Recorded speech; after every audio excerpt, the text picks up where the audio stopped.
श्रीमद् भागवत गीता की 18 ज्ञान की बातें।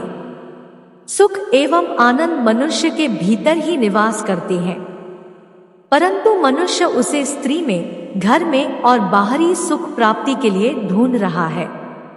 श्री कृष्ण कहते हैं कि भगवान उपासना केवल शरीर से ही नहीं बल्कि मन से भी करना चाहिए। ईश्वर का वंदन उन्हें प्रेम बंधन में बांधता है। मनुष्य की वासना ही उसके पुनर्जन्म का कारण होती है। मनुष्य इंद्रियों के अधीन है, इसलिए उसके जीवन में विकार और परेशानियां आती है। मनुष्य के अंदर धैर्य, सदाचार, स्नेह और सेवा जैसे गुण सत्संग के बिना नहीं आते हैं। श्री कृष्ण कहते हैं, जिस प्रकार शरीर से वस्त्र मैल होने पर बदलते हैं, ठीक उसी प्रकार मन में यानी हृदय में मैले होने से उसे निकाल देना चाहिए। जवानी में जिसने ज्यादा पाप किए हैं, उसे बुढ़ापे में नींद नहीं आती है, उसे वह पश्चाताप में बिताते हैं। भगवान ने जिसे संपत्ति दी है, उसे गाय रखकर सेवा करनी चाहिए, इससे भगवान प्रसन्न होते हैं। जुआ, मदिरा पान, परस्त्री गमन, अनैतिक संबंध, हिंसा, असत्य, मद, आसक्ति और निर्दयता, इन सब में कलयुग का वास है, इसलिए इसका और एक नाम है घोर कलयुग। अधिकारी शिष्य को यानी जो ज्ञान प्राप्त करने में परिश्रम करते हैं, उसे सद्गुरु, अच्छा गुरु अवश्य मिलता है।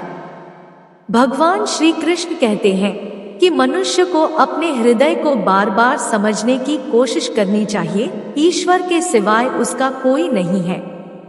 साथ ही यह विचार करना चाहिए कि उसका कोई नहीं है इस ब्रह्मांड में भी जो उसका साथ देगा। भोग में क्षणिक, क्षण भर के लिए सुख प्राप्त होता है, साथ ही त्याग में स्थायी आनंद है। श्री कृष्ण कहते हैं कि सत्संग ईश्वर की कृपा से मिलता है, परंतु कुसंगति में पड़ना मनुष्य के अपने ही विचारों के कारण होता है। लोभ और मोह माया, किसी से अधिक लगाव पाप के माता पिता कहे जाते हैं। साथ ही लोभ पाप का बाप ही है। श्री कृष्ण कहते हैं कि स्त्री का धर्म है कि रोज तुलसी और पार्वती का पूजन करे, इससे उनकी सुख समृद्धि हमेशा बने रहते हैं। मनुष्य को अपने मन और बुद्धि पर हमेशा विश्वास नहीं करना चाहिए, क्योंकि ये बार बार मनुष्य को दगा देते हैं। खुद को निर्दोष मानना बहुत बड़ा गुनाह साबित होता है।